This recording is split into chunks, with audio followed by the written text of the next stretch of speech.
Welcome to another episode of Bring Your Own Backs and Boards at our channel, Jay and Bax's Expensive Paper. Tonight we're very excited. We are joined by two of our favorite local artists. Yes, Duluth still counts as local because it's still Minnesota. We won't hold it against Jesse, but we're excited. We have some cool things to show you, and we'll just run through the quick intro and we'll be right back to talk comics and get nerdy. Stay tuned.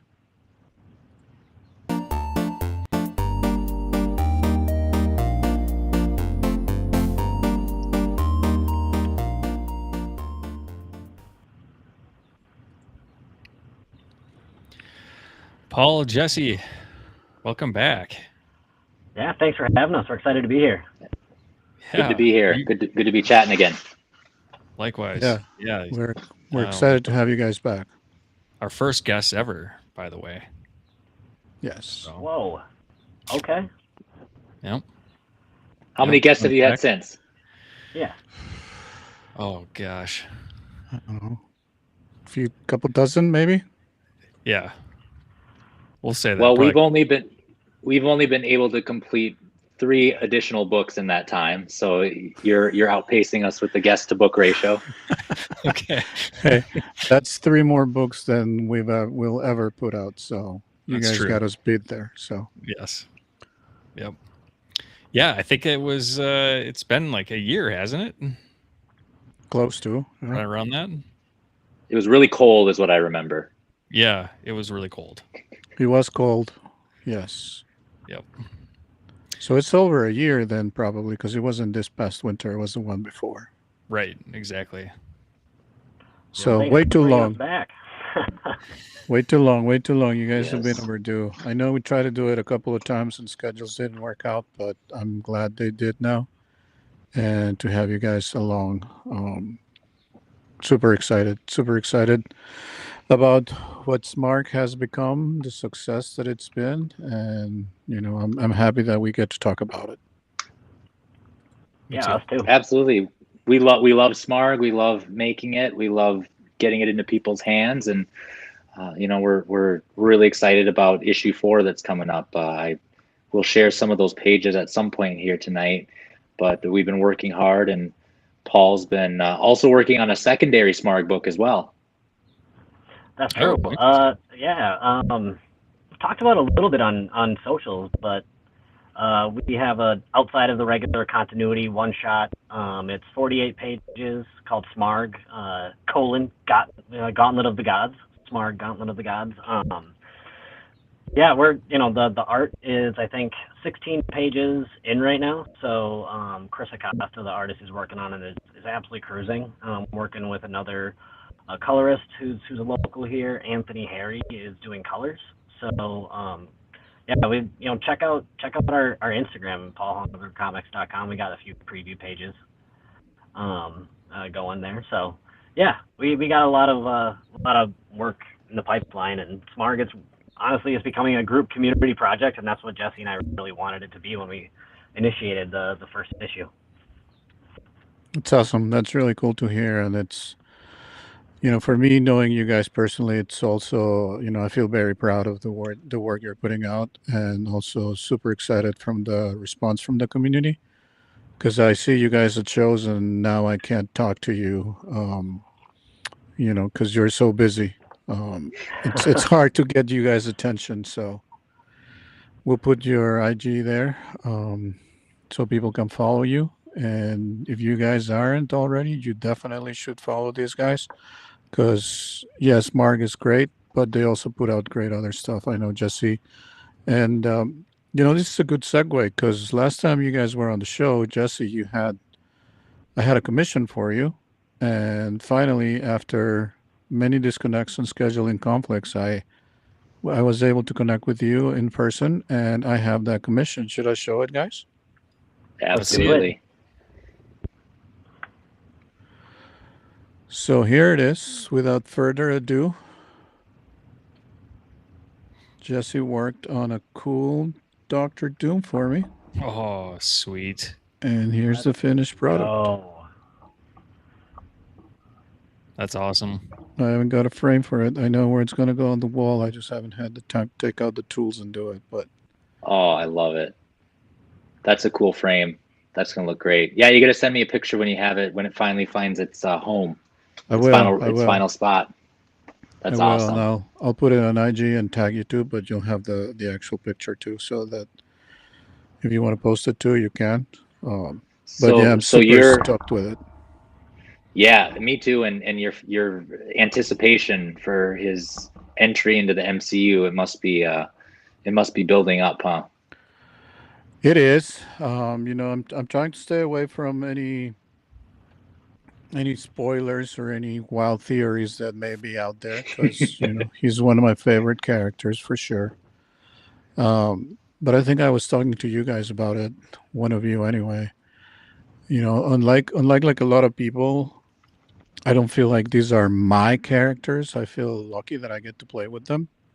But you know, the Star Wars fandom is probably the most notorious because they're some of the most toxic ones, and I'm part of that fandom. But you know, and it's always like, oh, that isn't my Star Wars. And it's like, it was never your Star Wars. You've never written the book or a script or anything for it.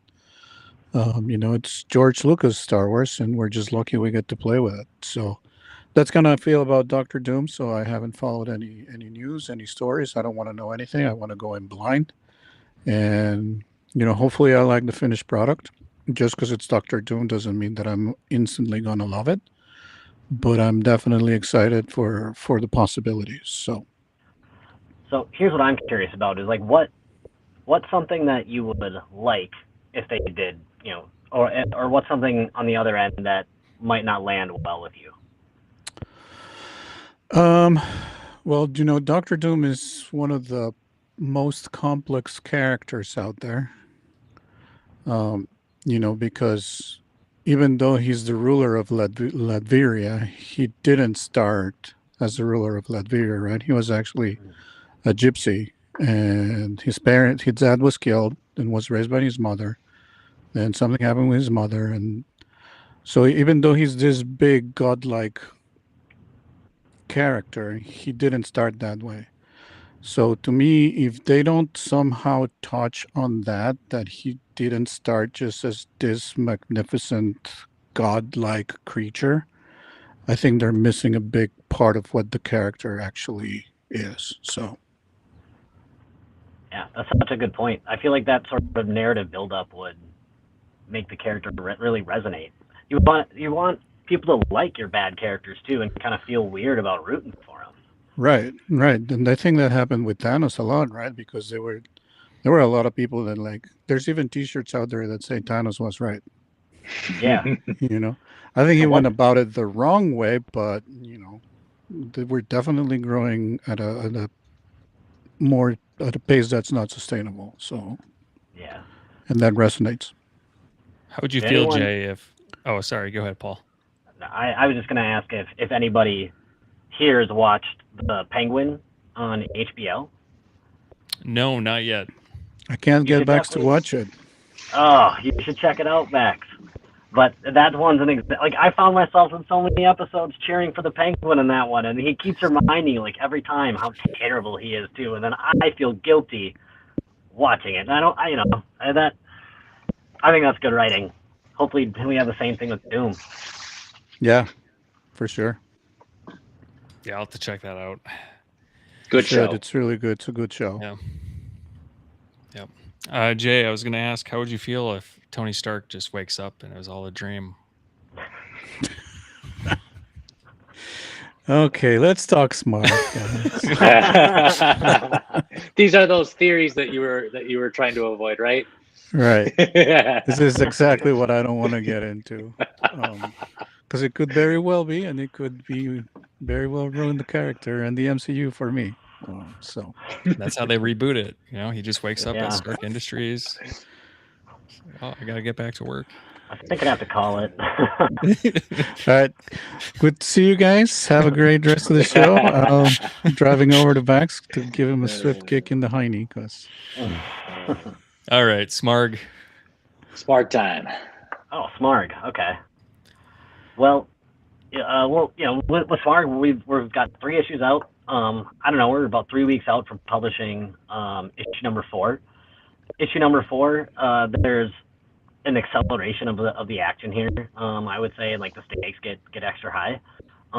And you know, I think in particular Jesse's art is really capturing kind of the gravity of the moment. And I know we have some pages that we can share as previews here that I think, you know, they're from a few different parts of the book that I think won't spoil anything, but will give people a chance to kind of see what they're in for. That's awesome. I'm really excited for it, and you know, it's got to feel exciting that you guys are on your 3rd printing of issue number 1. Yeah, it is. So here, I have a hard copy of that I can show off right now. So this is the cover for our 3rd printing. Obviously, it's a little bit different than, Hold on 1 second here.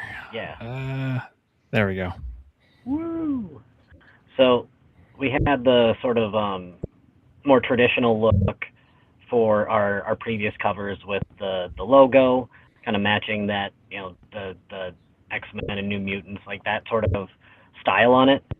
This one, Lincoln Matt, who's the artist behind the you know, this cover, he had, you know, kind of a graffiti style, but mixing in with the action, and the chains here are supposed to be reminiscent of, like, the classic Superman breaking from the green, the kryptonite chains. Yep. Yeah, so obviously, you know, Smarg isn't, our readers will know Smarg is not quite on Superman's level, but, you know, he is sort of what we kind of view as, like, an aspirational hero in that way. So, and we love a good homage here and the Smarg creative team. So, you know, having call-ups like that, we're excited about this cover. You can grab it at all kinds of shops around the Twin Cities or on our website. So yeah, check this one out. If you haven't read Smarg, it's a pretty good onboarding point. Yeah, So, go check it out. Yeah, definitely should. And for people that are not local to Minnesota, where can they find this? Yeah, you can just go to paulhalgrencomics.com. That's my website. We have all our comics are available there, except for the ones that are sold out, which is, you know, not a huge problem for us. But we will keep doing printings as long as there are, you know, people who want to read it. So yeah, you can run to the website. Awesome. Yeah, that's a sweet cover. And who did that again? Sorry.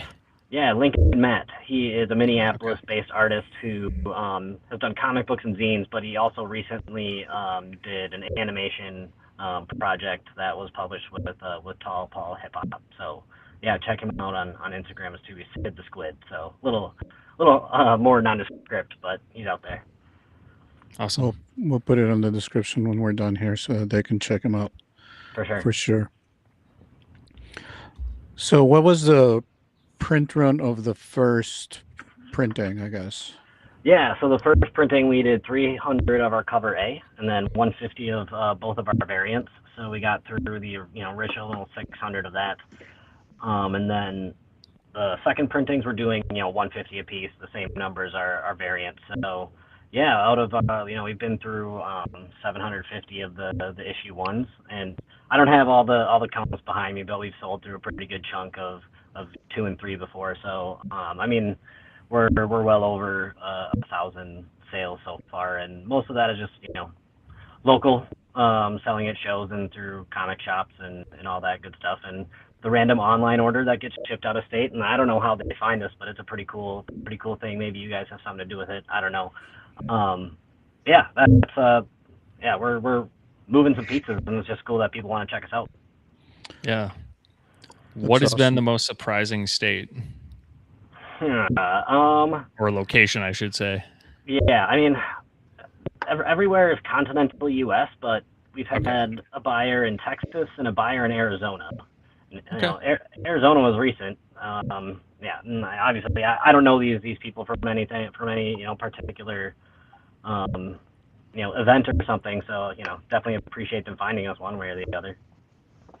Yeah. Cool. That's cool. Oh, how do you deter? Sorry, go ahead. I do have another one. We can see we're on Amazon Kindle app as well, so you can read us digitally, and we can see if there's a, you know, the general location of where people I've read us from, and somebody from Japan has downloaded issue 1, so that's Nice. kind of cool too. Yeah, that's definitely going to be a great feeling to know that, the comics have no borders and that something created here in Minnesota has made it all the way to the land of the rising sun, especially when they have such cool things with manga and, Pokemon Yeah. and all that stuff. There's a lot of good stuff to read in Japan, so I mean, Smarg made the cut for somebody. That's great. Yep. How do you determine that you need another print run? Like, is it the market? Is it people coming to you and at shows and telling you, I need more, I can't get enough Smarg? Which I'm one of those people, by the way. No, I appreciate that. Well, eventually we get pretty low on the inventory, and I want to be able to go to shows and be able to have issue 1, 2, and soon 4 for everybody who wants, and you can just get the whole run. And also there are shops around town that when a new issue comes out, they say let us know, we want some of that, but also we'll re-up with 5 issues of 1, 2, 3, whatever, so they can also sell the full run. So making sure that we have a good amount of inventory to fulfill orders right away when that comes in, and then also so Jesse and I have stuff that we can haul around to shows and give people the full story. Got it. Makes sense. And you don't have them, but you can see them behind back. Some of the cool covers from the original print run, at least 2 of them I see, 3 of them if we see the slab. But the art on this 3rd print run is very different, right? Mm-hmm. How have you used your style both as a writer and as an artist, Jesse? Has it changed from that issue number 1 to number 4 that's about to come out? What are some of the things that you've learned, some lessons learned, and just changing as improving the story and the art? I think that with my art, the style doesn't really, it's interesting because I've done 23, 6, like almost over 80 pages since issue 1. And my style hasn't really changed too much, but what I have noticed is different is not only is my color, my voice, because I've always been a aspiring penciler and inker. I know color. I can, I've colored my own work before, but at this scale, I really didn't find my footing with color until issue 3. And that was the first time where there was some synergy there for me as a creator, where I was like, oh, this is a mood, and I really wanted to convey mood in this one.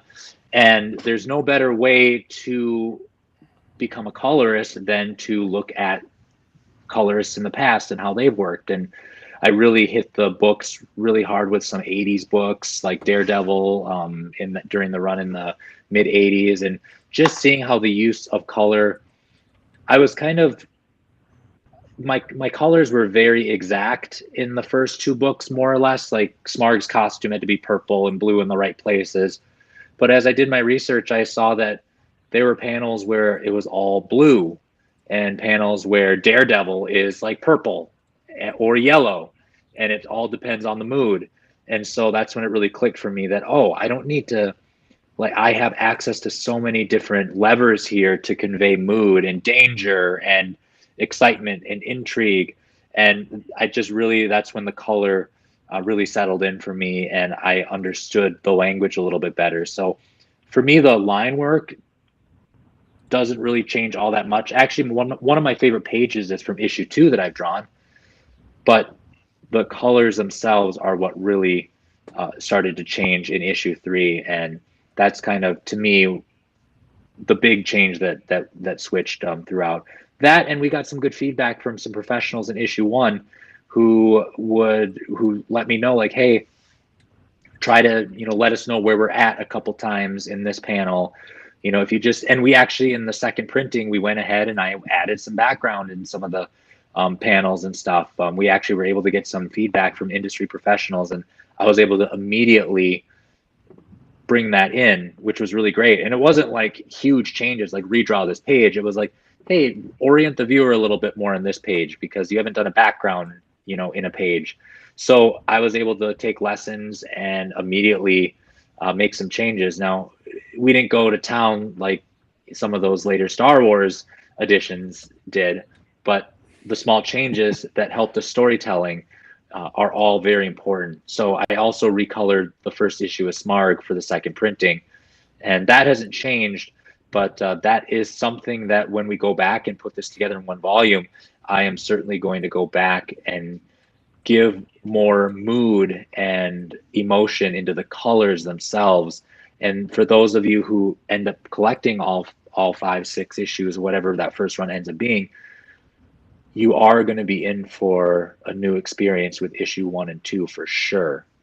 I can say that much, because I'm really excited, because that first story, there's a lot of good stuff in it, and it sets the table for a lot of what Smarg is. And I just am really excited to get, like, it almost feels like the soundtrack to the book. You know, that's kind of, we don't have music in comics, but that color really can convey mood, and that's something that I'm really looking forward to doing, and continuing to develop my craft over these next few books. Yeah, that's really cool that you mentioned that, and I really didn't realize it, you know, when I was reading issue 3, but I definitely, looking back now, I think I did feel more feelings while reading that. And some of the, oh, sorry, go ahead.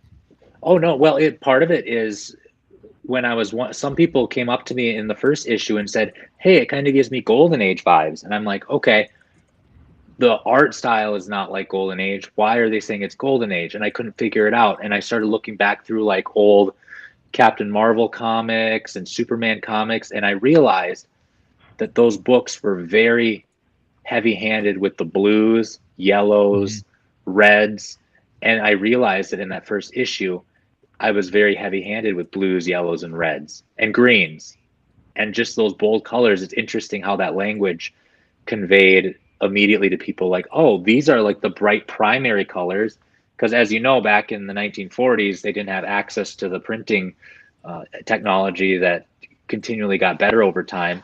So Right. back then, it needed to be bold colors, or else it wouldn't really come up on the really cheap paper that they were using. So it needed to be a really rich yellow, a really rich red. Why do you think Superman is the colors that he is? You know, his background was yellow in a lot of pages. It's just like they really wanted something to pop on the newsstand.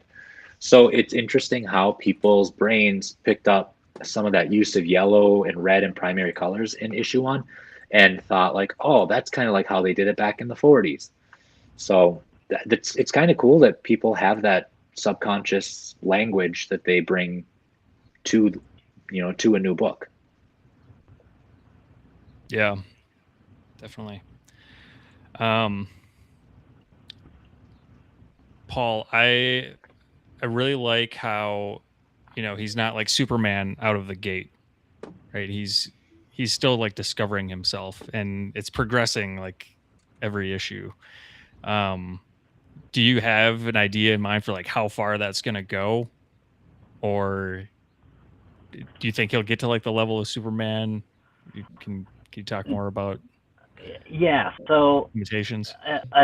I don't think that he'll, you know, get to Superman's level. I like to kind of tell people who say like, what is this? What is this character? What is Smarg?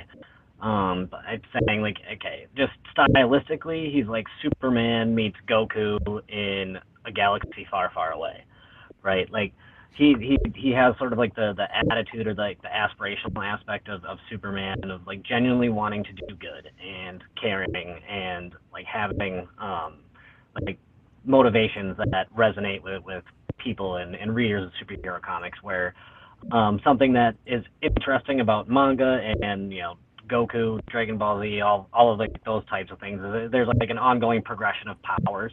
The powers aren't static the way they are typically with like American superhero comics. Like, you know, Superman's had heat vision and he flies, and that's sort of just his power set that writers bring story to story.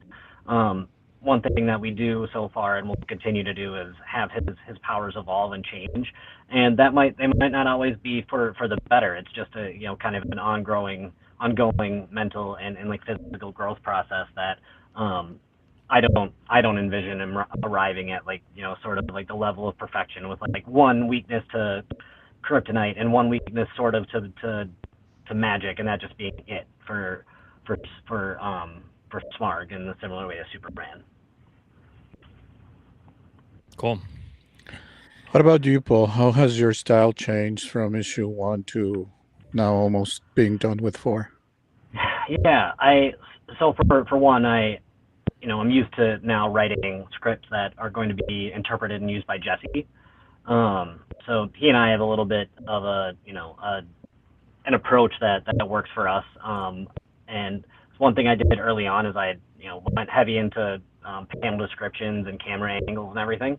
And now I just have a shorter, more generic description of what's going on. And then Jesse is really the master of the layouts. He was beforehand, but now I don't even bother messing around with the directions in the panel descriptions much. I mean, on top of that, like, I'll just be honest, like, I read the dialogue for the first issue and feel just like, I don't know about it. I feel like now it's the dialogue for the characters is coming along a little bit more naturally and more economical, I would say too, making sure we're concise and accomplish as much as we can with as few words and let the art really sing. So those are two areas that I think have evolved and changed as we've gone in a positive way, I think. Roy's our hardest critic. Yeah, it's whenever I finish up a project of work, I gotta let it sit, and comics are honestly the same. Yeah. Gotta walk away for a bit. Yep. So Jesse, you touched on a cool point, how you can't have, or there's no music in the comic itself. But as a lover of music, if you guys had to pick a soundtrack for Smarg, what songs would you kind of pick for the different issues? We can start with 1, 2, 3, 4, or maybe it's just one for all of them. How about you, Paul? Let's start with you. I think of it more as characters versus issues. So Okay. one that always sticks out to me, Tyrus, who's the guy on the cover of issue 3 there behind Bax's head, the one who's in the position of Bane in the Vengeance of Bane homage. I always think like the song that I associate with him is "Never Scared" by Bone Crusher, and featuring various artists, because it just kind of goes hard, and Tyrus is the same way. He's always charging forward and bulky, and he's not scared of anything. Yeah, that guy. Shout out to cover artist Jamie Coker there with the Infinity Gauntlet homage. Yeah, that's a cool cover. What about for Smarg, the star of the show? Let's see. Jesse, I have one in mind from Lincoln Park that you and I have talked about before, but I'm interested to hear what you say about that one. I don't know. It's hard to say because, again, I haven't really thought too much about them in that light. I mean, it's more so like a genre or a mood or an energy kind of thing, where I know you had, like, when we made that playlist, there was some hip hop stuff, some Southern hip hop energy there. I'm trying to think with mine. I don't listen to music that I think would fit Smarg. I feel like there's like like a cool, heavier music, faster kind of metal or metalcore kind of energy to this book and the action. And I'm kind of a Americana folk country kind of fan. So it doesn't. Sometimes I put stuff in on like Instagram when I share a story, and I'll put some cool Linkin Park stuff in there. So I guess like the closest thing that I would have is just some Linkin Park music, kind of, if I had a soundtrack for this. It's Smarg is dealing with some childhood trauma, and like who hasn't had that kind of weighing heavily on them into adulthood. And of course we grew up with Linkin Park, so that they seem to be the only ones that understand our struggles. So to me, I guess Linkin Park, like if I could just make Linkin Park, the soundtrack of Smarg, like that would probably be it. Yeah, to your point. So the reason I had Heavy as the Crown by Linkin Park, which is a new one that popped in my head for Smarg, because one of the things we do here is sort of flip the alien invasion trope on its head, where Smarg is on an alien planet and he's being invaded by humans. So and as the story goes on, he feels more and more alone in the fight against the humans who have more advanced technology and are more hardened fighters. And for him, I mean, it's not so much of a the crown that's heavy, but it's the responsibility that he feels as he goes. Yeah, that makes sense. If I had to pick one, it would probably be, David Bowie's Heroes, because it's like he's a hero almost by accident, kind of. Yeah. But I would do the Johnny Depp, Alice Cooper version of it, which is a little on the heavier side. But I think the lyrics fit him really well, because he could be a hero just for one day, and then, like you said, he's never gonna get, or not right now anyway, to that Superman level. So. Well, I like how he, his character arc, it's not like any good character. It's about the people around him that make him, that he has to basically, it holds a mirror up to who he is. And you either stay the same and alienate yourselves from the people around you, or you learn to be part of the community and grow and change your way of thinking and maybe see something from someone else's perspective. And I think that's a big part of Smarg's growth, even in just 3 issues, is that he's gone from kind of out for himself to coming around to understanding that he is a kind of a caretaker of something, a gift that's bigger than himself, and just kind of learning to literally wear that, figuratively and literally wear that power and wield that power. And I think there's a lot to be said about just our experience, just learning new things, adulthood, growing up, working, building families, trying to find our community. And I think Smarg is kind of doing the same thing. He's got a good friend with him, but he certainly is ready for a little bit of growth and ready to kind of turn a chapter in his life, even though it doesn't become apparent in the first pages that he's ready for it. Sometimes life throws something your way, and ready or not, you have to change. Very true. Very true words. Okay, I think we can show some cool art from issue 4. How do you guys feel about that? Love it. Bring it out. Vax, you ready? Putting you on the spot. Yeah, hold on. So I sent over a few pages. Go ahead. That are basically, they're kind of separate parts of the story. There's not huge spoilers. There's just some cool action. So this doesn't reveal any more than a trailer of a movie would. So don't worry about that. There'll still be lots of interesting surprises for you.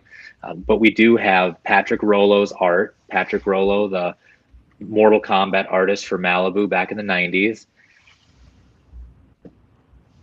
So he drew that one. That's going to be one of our variants. And of course, with Mortal Kombat Mayhem kind of in full effect, it's been really cool. I actually got to do a event at the movie theater here in Duluth where we got to table and with the founder of 𝐒𝐬𝐫𝐿IBR Con up in Duluth here.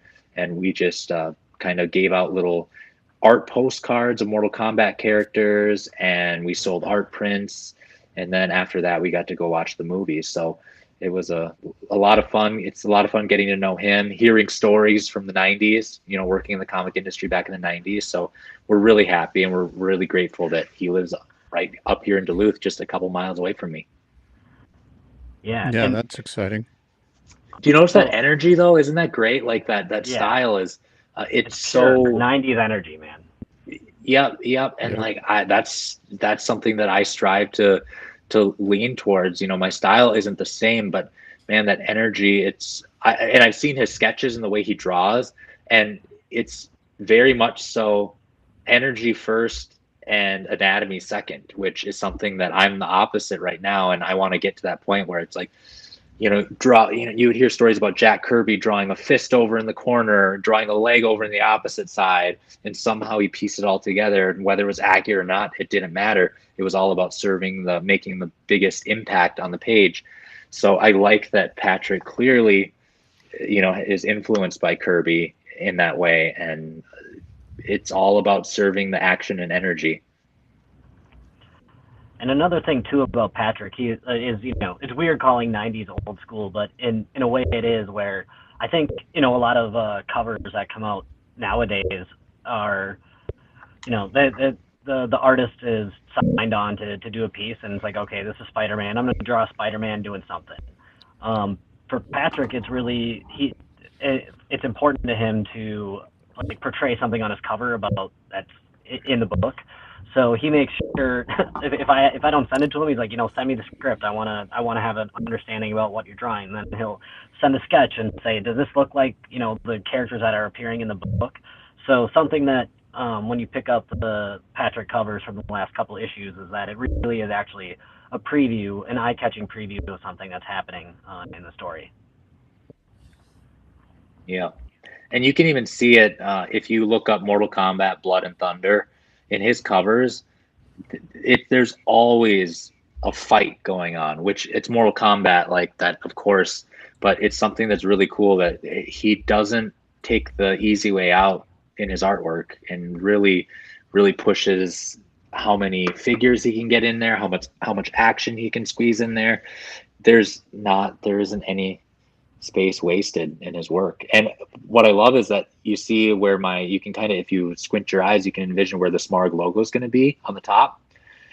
And it doesn't cover up any vital information. There's just kind of some explosion and robotic parts ripping apart.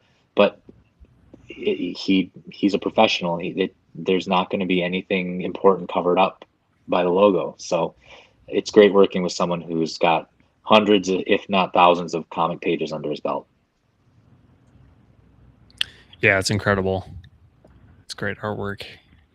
This looks amazing. So, Venmo you my deposit for this issue, Paul, here, so that I can guarantee my spot. Yep. Because I definitely want this one. Same.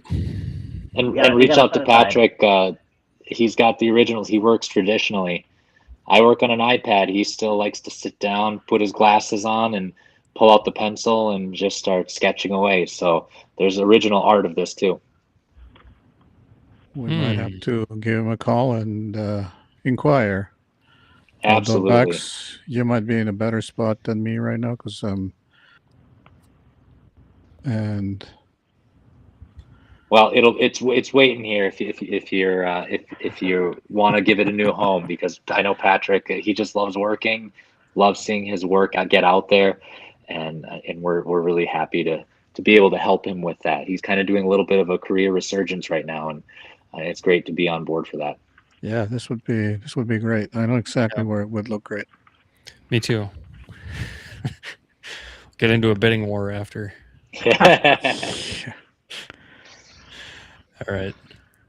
All right. So here is my artwork. This is from page 17. And what's fun, it's perfect that you line these up, because the cover that Patrick made is a play on the script that produced this page. So we have a bunch of robot minions that are deployed, and Paul, I remember that I was like, man, these robots, they're intense. And it's like, man, I was like thinking about George Perez all the time, being like, how did he draw so many figures in every page all the time? It's insane. And but this was a good, speaking of something different, these are the most figures that I've had on a page in Smarg. So that's certainly something different. And it's a skill that I was able to work on and learn from. When you draw that many, you learn, it's impossible not to learn something. So, but yeah, this scene here, they are beginning their attack, and I'm not going to spoil how the battle plays out, but they're certainly outnumbered, to say the least. Yep, it doesn't look good. It looks like it's clobbering time for them. Wrong franchise, but yes. Still got your head in the Fantastic Four Doctor Doom universe right now. Oh yeah. Seldom leaves that realm. Nothing wrong with that.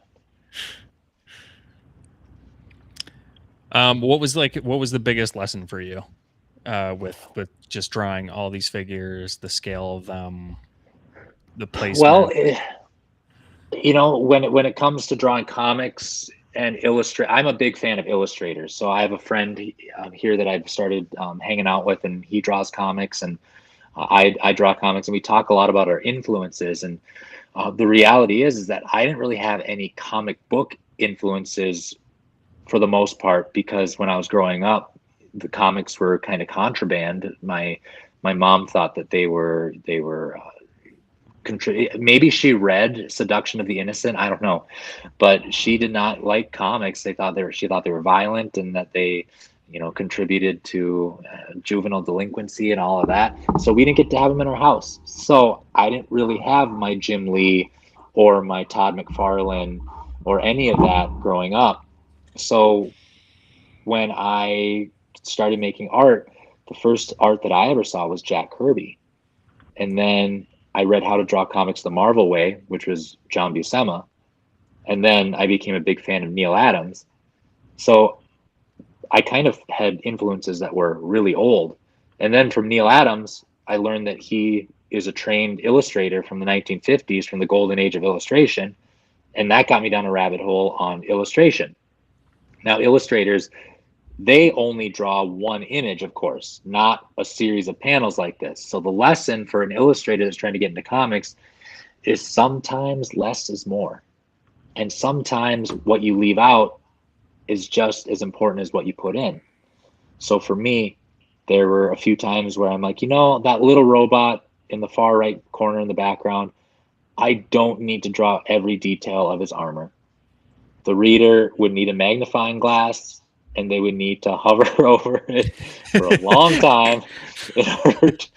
So Jeez, as you can see, Max. I simplified the image down a little bit as the images get further away. And that was something that I didn't do enough of in the first couple books. But drawing this many robots, I was like, you know what? I am going to practice just restraint. Mm-hmm. And for illustrators who like detail and who like, you know, realism and things like that, it's like restraint can be a difficult thing to learn. But I think restraint is the lesson that's coming out of this one. Is the story happens so fast, and the reader's only going to look at the page for 15, 20 seconds. So I don't have to make every single piece, you know, like a golden age advertisement from the 50s, you know. Yeah, that's interesting. I'm not gonna lie to you guys. When I was writing the script, and it's like, you know, there's a ship and a bunch of robots fly, I'm like, oh, Jesse's gonna be mad at me for this one. Yeah. It's a good lesson. I learned something from it. Do you find that influences your writing now? I mean, yeah. I mean, when I first started scripting, it wouldn't honestly have occurred to me that it's a huge pain for an artist to draw like a victory parade, right? Like, not everybody is George Perez doing a full, you know, every member of the Justice League in every panel. Like, that's, you know, it's a special kind of artist that has an appetite for all that. And I don't pull any punches with Jesse. But one of the things that I do consider when making a panel concept is like, how drawable is this image?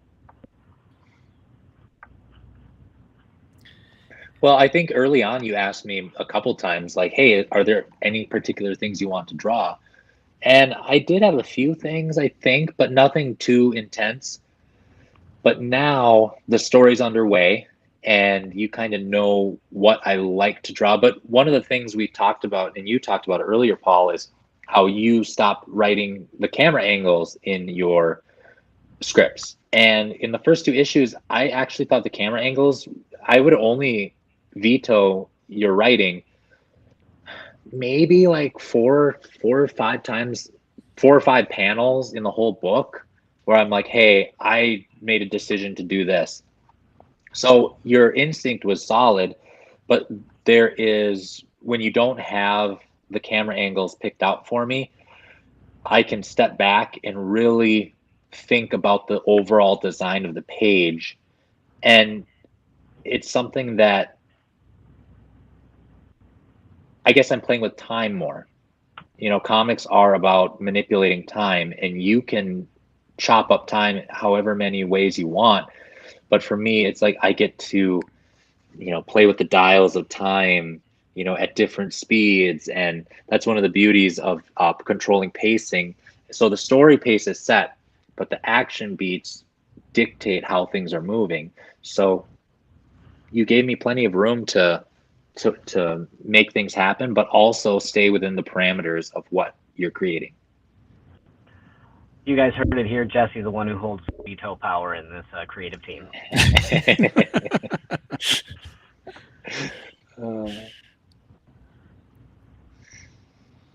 And this one here is just a classic, just action. You know, they're flying through the air and he's taking a swing at the ship. So this one is going to be fun to color because you can kind of tell he's doing a little bit of a power up there. Yeah, I was gonna say that I've noticed that's his power up aura or glow that he gets. Yep. So it's going to be fun to color this one. Cool.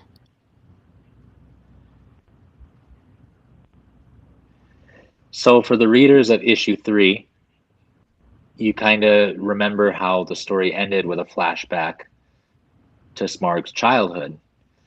Well, the story for issue 4 picks up right where the last one left off to open things up. So that's what this panel is. Paul, can you share what you would like about the details of this page? Yeah, I think part of the fun story for all the superheroes is really like their origin story. How did Batman decide to become the Dark Knight? How did how did all these characters get their powers? And for Smarg, it's mixed in with an amazing once in a lifetime experience with great tragedy. So this is some background about how that happens in this page.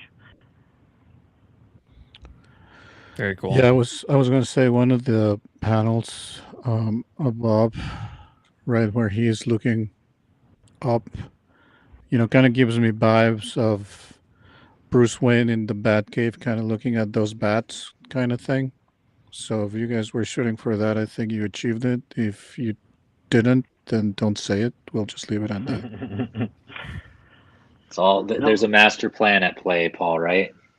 Yeah, I mean, like looking at this image, I one of the things we were thinking about with like the camera angles in this one is, Smarg feels small, and this character is looming in a way above him, and he doesn't know what to think at this point. So yeah, I mean, it does have a similar effect to like Batman being afraid of the bats. And I got to wear director's hat for a little bit because many of the pages in the script have 5 or 6 panels, but this one, the way that it was laid out, I was able to have the top 3 be very cinematic and kind of stack them up like they're storyboards for a movie. Mm-hmm. So, and there wasn't too much dialogue to where I had to leave room. So like that last panel was able to just kind of squeeze it in there and leave more room for everything else. So again, that's part of the beauty of Paul giving me some freedom, because I was able to pick those camera angles and kind of go back and forth and choose like the story beats. Nice. And speaking about director's hat, how do you guys, because you also have to play editor, right? If we compare it to the movies, how do you guys decide what to leave in the cutting room floor? Because, you can't put every single idea you have on the comic, right? 'Cause otherwise you'd end up with a book that's 1,000 pages. Like, how do you decide what doesn't make the cut, I guess? Yeah, it's an interesting question. Because part of it too is just in terms of storytelling real estate. It's like, we have 22 pages for this in most cases, and this issue 4 is going to be 24. So for the most part, we try to be consistent with that. Doesn't always work, but thinking about what with comics, given the amount of space that you have, in terms of pacing, I want to be able to keep moving the story forward, and keep pages flipping, for the reader in a way that's exciting. Where like a book might have time to like take a chapter that's highly descriptive. We don't necessarily have that with all of the comics. So I try to be very intentional about like what is this page, what is this panel, what is this dialogue doing to convey more information to the reader and make it interesting and exciting and keep the pages going and keep the pages flipping, I should say. So I mean, stuff that lives in my head at first, that I ultimately decide isn't going to help in that cause is what gets cut. And similarly with the artwork too, I might have a beautiful pose or a beautiful angle, but I'll look at it and I'll be like, this doesn't serve the story. So like I have to let it go and switch it. Or better yet, now this happens more than the other thing. I will misread what Paul said and I'll be sketching and I'll be like, oh crap, nope, that wrong thing. And I'll have to, it won't be like finished like this. I'm definitely not at a point where we need to make edits at this point. But early on when I'm sketching and I'll be like, okay, oh, wait a minute, that, he's thinking in that one, not angry, or like, oh yeah, Smarg is sitting down. Why do I have him hovering? It's like, wait.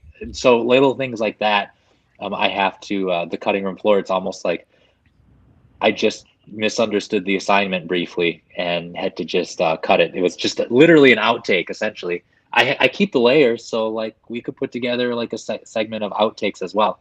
There's some good pages in there that I could read, panels that I could certainly find use for eventually. But yeah, that does happen where I'll read a script and I'll go flying through it and I'll. Uh-oh. Happens. I consider it like an outtake.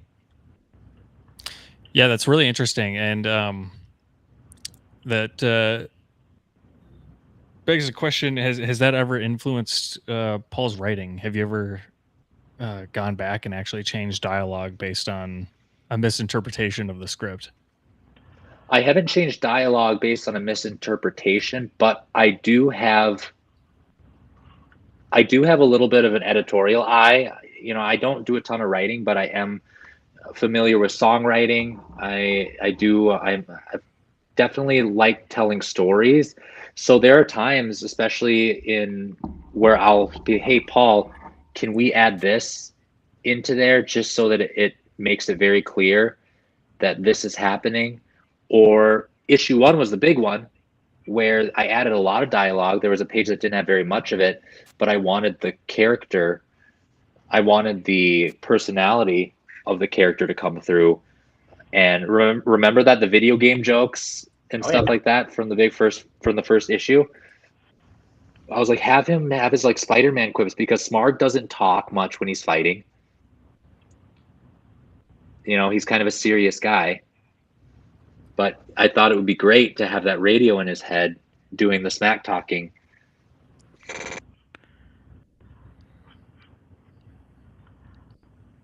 Oh no, Jesse.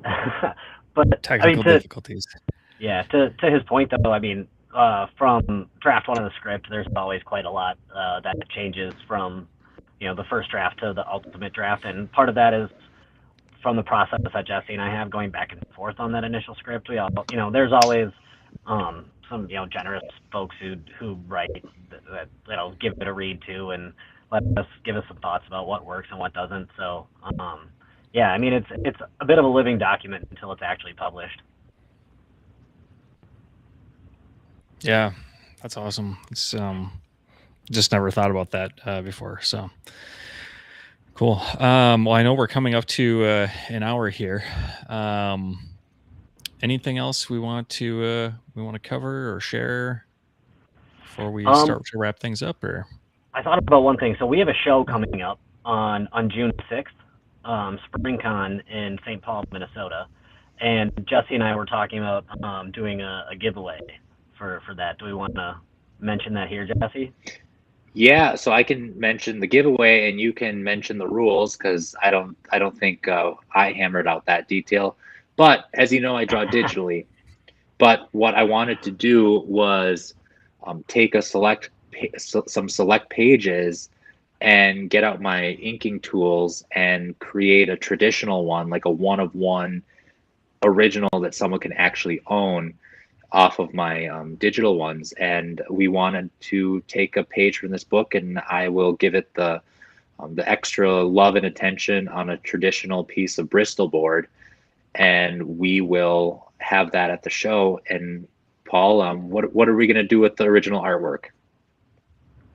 So we're going to do a drawing to give away the original art, and the way, so it's going to be set up just like a pretty low bar. You come say hi to us, and make sure you follow us on Instagram, or some other platform. Do something that to show that you're locked into the Smarg game. So if you do that, you can put your name in the hat, and we'll do a drawing, post it on Instagram, and make sure that we have a fan that gets a cool one-on-one piece of art.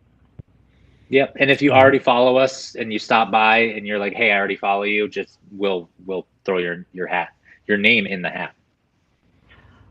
All right. Well, you guys heard it first. If you stop by the Minnesota State Fairgrounds in St. Paul on June 6th, stop by Jesse and Paul's table, and you'll get the chance to own actual published original art. We'll be This there. will be the first one. So, yep, you'll have the first original Smarg art.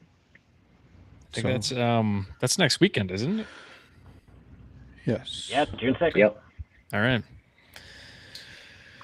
Cool. All righty. Well, yeah, this has been great, guys. Any last words, thoughts, wisdom you'd like to share? Yeah. I mean, I'll just say, appreciate everybody who supported us so far, especially Jay and Bax. Thanks for having us on again, and for being fans of the book. So yeah, we had no idea where this would go, and we're glad we've made it to this point. So just having a lot of fun. Smarg's a community project by now, and we're proud of that, and want to keep the momentum going. So thanks, everyone. Absolutely. It's incredibly gratifying, but I think above all else, I just love having an excuse to sit at a table at a convention and be able to talk nerdy stuff and comic books and movies with people. And I just love the community that Minnesota has with comic conventions, Comics and Kegs the other weekend and SpringCon. It's just great. It really feels kind of like, it's kind of like a family of comic fans. You run into them all the time at different shows. It's like, oh, hey, it's like, oh, I just saw you like a month ago. And, I just chatted with you, the other day, and, stuff like that. It really is a really cool family of fans and creators. And we just really love being a part of it, because the community is everything. And whether we're fans or creators of other artists, indie artists and locals, it's just great to be part of it. So we really appreciate what you do to continue to build this community, and we're just happy to be here. Yeah, I've really enjoyed seeing all like the love, the care, the thought, Paul, Jesse, you've put into it, and it shows. It's a really quality story, and it's been exciting to see how it's evolved along the way, and just touch base with you guys at the very beginning, and now kind of in the middle, and hopefully we'll be able to chat again at the end, if not sooner. So, yeah, thanks again for joining us, and think we'll take it home from here. So until next time, keep flipping those pages. We'll see you in the next issue. Thanks, everyone.